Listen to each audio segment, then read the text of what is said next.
Madhubani court के बम से उड़ावे के धमकी भेटल। जी बिल्कुल सही सुन रहा छी। मधुबनी सिविल कोर्ट के बम से उड़ावे के धमकी भेटल है। एहिमे तमाम तरह के लोग सबसे अनुरोध है, अही नहीं 5टा कोर्ट 5टा जगह के बिहार के 5टा कोर्ट के और धमकी भेटल है। जे पहिल मधुबनी के, दोसर अहाँ के बता दी तो पटना सिटी कोर्ट के, तेसर अहाँ के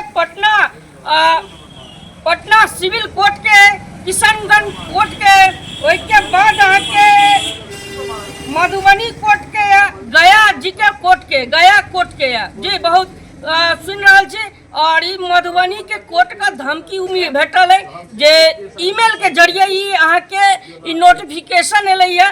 तमाम तरह के जते आला कर्मचारी सब छन, आला विभाग के जेना पुलिस में एसपी सर भ गए, डीएम सर भ गए, एसडीओ सर भ गए, तमाम पदाधिकारीगण एहिमे लागि चुकल छथि। अहाँ वीडियो के जरिए देख रहा है जे एकदम बम दस्ता जो बम स्क्वाड टीम जो होइ छन ओहो पहुंच चुकल है। और मधुबनी में पूरा कचरा के डब्बा से लग मधुबनी के हर तरह के कोर्ट के जे जगह है वही सब में छानबीन कर रहा है। और पुलिस जे है बम के ताका में लागल है। जी बिल्कुल। और मधुबनी के लोग सबसे देख रहा छी जे मधुबनी के कोर्ट कैंपस के हो या पान दुकान हो या फुटकर विक्रेता हो, सबके हटा दिल गए। या मामला एकदम पुलिस छावनी में, कोर्ट जे है पुलिस छावनी में बदल चुकल है। और ई मामला सुना में आयल जब 4 बजे ई नोटिफिकेशन एल है जे मधुबनी कोर्ट का पूर्वा के धमकी भेटल है।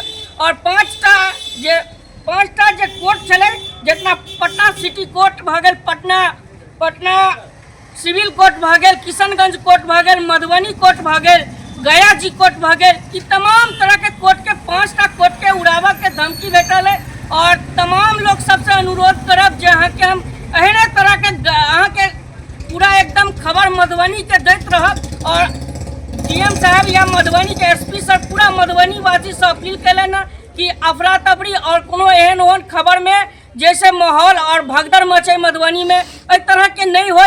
तमाम पदाधिकारीगण ऐ सब कोर्ट के कैंपस में स्क्वाड टीम देख रहा है वीडियो में ये लगातार सर्च कर रहा है और मामला देख रहा छी। अहाँ सबके बीच एहने वीडियो फिर अहाँ सबके बना के देव।